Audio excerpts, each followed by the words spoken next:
Le CRD de ce jour est une date très importante parce qu'il marque le démarrage effectif de la mise en délégation de la zone centre, de la zone nord, avec un fermier qui va prendre effectivement en charge les ouvrages hydrauliques à partir du 1er juillet. Présider à la mise en place de l'Office des forages ruraux, permettre aux populations d'avoir de l'eau potable, permettre aux populations d'avoir de l'eau qui correspond à leur pouvoir d'achat, mais surtout permettre d'assurer une continuité du service.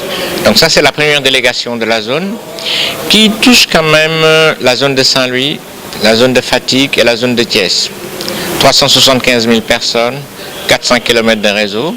Nous avons eu des échanges fructueux et normalement je pense que ces gens verront derrière eux tous les problèmes d'accès à l'eau potable qu'on connaît dans le monde rural.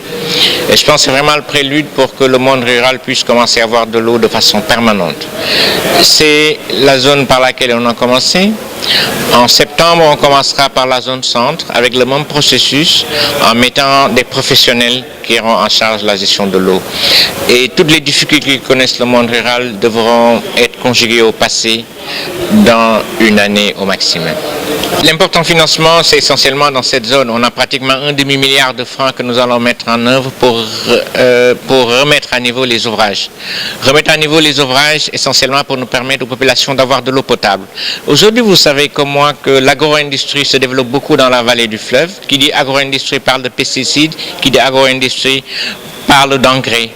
Et je pense qu'il faut qu'on arrive à traiter ces eaux puisque les populations puissent avoir de l'eau potable. Les maladies diarrhéiques sont le premier facteur de mortalité infantile dans la zone et je pense qu'on doit arriver à corriger tout ça. On ne doit plus parler de population du monde rural et de population des centres urbains. On doit parler de population sénégalaise tout simplement. Chacun a droit à l'eau potable et c'est ça qui sous-tend toute la politique de l'Office des forages ruraux.